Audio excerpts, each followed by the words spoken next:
यह सबसे कमजोर एडवेंचर था जो काल कोठरी की पहली मंजिल पर फंसा हुआ था, लेकिन 1000 स्लाइम्स को मारने के बाद उसे एक अल्ट्रा रेयर कार्ड मिलता है जो सबसे शक्तिशाली सर्वेंट को बुलाता है। कहानी एक लड़के कैदो से शुरू होती है जो एक स्लाइम का सामना करता है। वह उस पर झपटा मारता है, लेकिन वह इसे भगाने के लिए अपना बर्ड किलर स्प्रे इस्तेमाल करता है और वह अपने कार्य से गर्वित लगता है। हमें पता चलता है कि वह 2 साल से काल कोठरी में है, लेकिन वह अभी भी एक अन्वेषक के रूप में सबसे निचले स्तर पर है, क्योंकि वह केवल पहले माले पर स्लाइम को मार सकता है। उसने 999 स्लाइम का शिकार कर लिया है और वह अपने दिन का अंत 1000 तक पहुंचकर करना चाहता है। तो वह काल कोठरी में और गहराई में जाता है, जहां उसे एक सुनहरी स्लाइम मिलता है और वह हमला करने के लिए अपने स्प्रे का उपयोग करके चुपके से उसके पास जाता है, लेकिन वह बच निकलता है। इसलिए वह अपनी स्प्रे गन निकालता है और उसे समाप्त करने के लिए इसका उपयोग करता है, लेकिन वह हैरान होता है कि उसने एक दुर्लभ स्लाइम को मार दिया, फिर भी उसका स्तर नहीं बढ़ा। इसलिए वह उसका जादूगर लेने का फैसला करता है, उम्मीद करता है कि यह बहुत मूल्यवान होगा। जैसे ही वह स्लाइम के पास आता है, उसे एहसास होता है कि उसने एक सर्विंग कार्ड गिराया है, लेकिन वह खुद को शांत करता है और इसके आंकड़े चेक करता है जो उसकी शंका की पुष्टि करते हैं। वह देखता है कि वह अकेला है या नहीं, क्योंकि वह नहीं चाहता कि कोई और उससे कार्ड छीन ले। वह पता लगाता है कि यह किस तरह का कार्ड है और महसूस करता है कि डेटाबेस में कोई जानकारी उपलब्ध नहीं है, लेकिन वह देखता है कि यह एक वल्क्री कार्ड है और वह जानता है कि पौराणिक कथाओं में उन्हें अर्ध देवताओं के रूप में माना जाता है। इसलिए वह सोचता है कि यह एक दुर्लभ कार्ड है। वह एक अन्वेषकों के समूह से मिलता है और उन्हें नमस्ते कहने की कोशिश करता है, लेकिन वे उसे अनदेखा कर देते हैं और वह चाहता है कि उसके पास उनके जैसा अच्छा उपकरण हो। तो उसने सोचा कि वह कार्ड को अत्यधिक कीमत पर बेच देगा, यह सोचकर कि वह सब कुछ खरीद सकेगा जो वह चाहता है। रिसेप्शनिस्ट हित्सुगाया उसे 3 स्लाइम कोर के लिए 1500 येन देती है और जाने से पहले वह उससे पूछता है कि एक एंजल टाइप सर्वेंट कार्ड की कितनी कीमत होगी। तो उसने बताया कि इसकी कीमत 1 अरब येन से अधिक है और वह विश्वास नहीं कर सकता कि यह कितना मूल्यवान है। वह अपने दोस्तों शिंजी और हायाको से मिलता है जो बताते हैं कि उनके पास भी एक्सप्लोरर पास है जो उन्हें आकर्षण क्षेत्रों में प्रवेश करने की अनुमति देते हैं।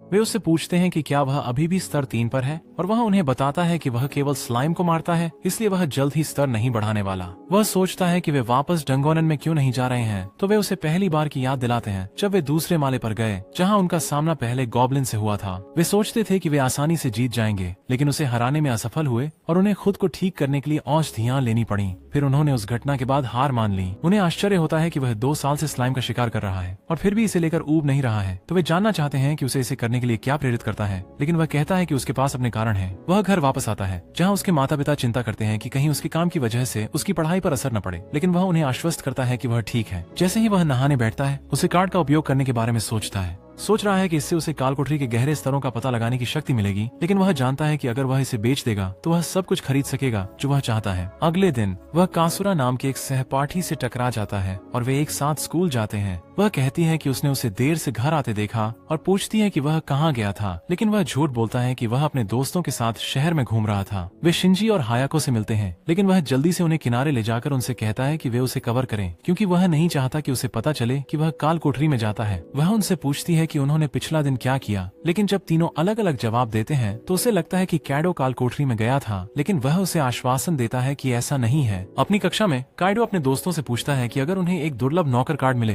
तो वे क्या करेंगे, लेकिन वे उसे बताते हैं कि सेवकों को केवल एक काल कोठरी में बुलाया जा सकता है, इसलिए इसे बेचना ही सबसे अच्छा विकल्प है क्योंकि इसकी बहुत मांग है। वह उनकी सलाह पर विचार करता है, लेकिन वह उसे चिंतित न होने के लिए कहते हैं, ये सोचकर कि उसके पास नौकर कार्ड नहीं है क्योंकि वे बेहद दुर्लभ होते हैं। उसे पता है कि वे सही कह रहे हैं, क्योंकि एक बार जब वह नौकर को बुला लेगा तो वह कार्ड बेच नहीं पाएगा, लेकिन वह और मजबूत होना चाहता है। इसलिए वह डंगोअन जाता है जहां वह कार्ड का उपयोग करता है और उसके सामने एक विशाल फरिश्ता प्रकट होता है। वह उसे पकड़ने के लिए तैयार होती है, लेकिन वह अचानक गायब हो जाती है और एक लड़की में बदल जाती है जो उससे बातचीत करती है, अपने आप का सेल्फी की तरह उपयोग करती है। वह सोचता है कि वह कमजोर दिखती है, इसलिए वह तुरंत अपने निर्णय पर पछताता है और सोचता है कि उसने अरबपति बनने का मौका खो दिया है। वह सोचती है कि उसके साथ कुछ गड़बड़ है, लेकिन वह उसे बताता है कि वह ठीक है और उसे अपने साथ राक्षसों का शिकार करने ले जाता है।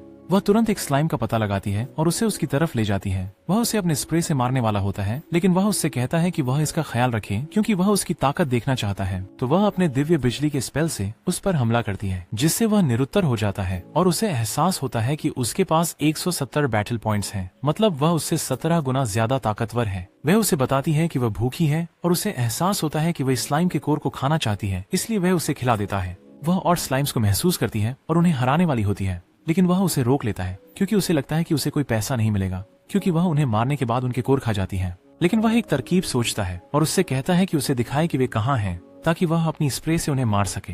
वह आखिरकार लेवल अप कर जाता है और एक स्किल सीखता है जिसे स्लाइम स्लेयर कहा जाता है, जो स्लाइम से लड़ते समय उसकी सभी स्टैट्स को 50% बढ़ा देती है। लेकिन उसे लगता है कि यह उपयोगी नहीं है। सिल्फी उसे खुश करने की कोशिश करती है, उसे बताती है कि वह महान कर रहा है क्योंकि उसने आखिरकार एक कौशल सीख लिया है और इससे उसकी आंखों में आंसू आ जाते हैं। वो घर जाने ही वाला है, लेकिन उसने वादा किया कि उसे फिर से जल्द बुलाएगा और उसे कार्ड में वापस लौटने का आदेश देता है। वह हिटसुगिया से मिलने जाता है, जो उनकी उच्च संख्या को देखकर चौंक जाता है और कहता है कि यह एक दिन में सबसे ज्यादा स्लाइम मारने का रिकॉर्ड है, और वे बताती है कि उनकी कीमत 15,000 येन है। रात में कायदो सोचता है कि सिल्फी कितनी ताकतवर है और वह सोचता है कि उसकी मदद से वह दूसरे स्तर पर जा सकता है, लेकिन उसे गोब्लिन का सामना करने की चिंता है। जैसे ही वह सोता है, वह कैप्टन कात्सुर्गी नाम के एक नायक के बारे में सपना देखता है, जो उसके रहस्य को उजागर करने के लिए गहरे काल कोठरी में गया था और हर कोई उसके साहस और बुद्धि के लिए उसकी प्रशंसा करता था।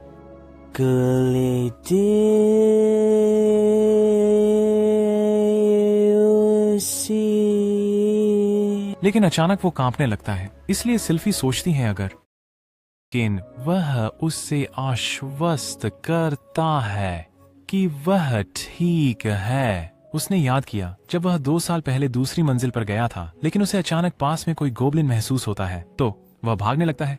लेकिन उसे कप्तान कात्सुरागी की याद आती है।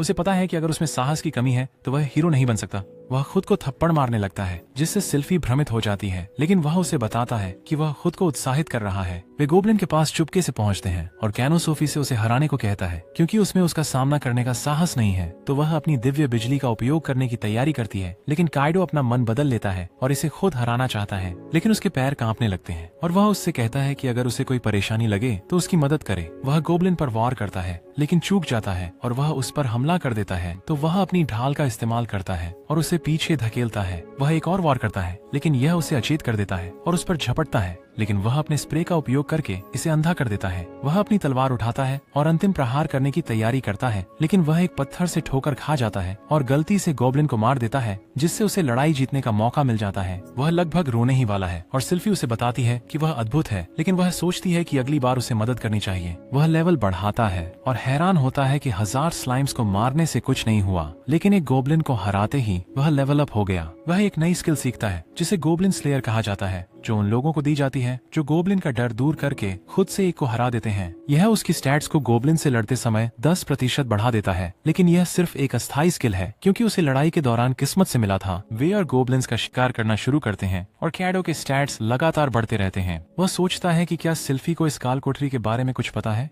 लेकिन वह समझाती है कि उसे कुछ नहीं पता। वह केवल इतना जानती है कि उसे अपने मालिक के लिए उपयोगी होना चाहिए। कैडो हिटसुगाया के पास लौटता है, जो गोब्लिन कोड देखकर हैरान है और वह प्रभावित है कि उसने पहली बार में 4 कोर एकत्र कर लिए। अगले दिन काइदो की माँ उसे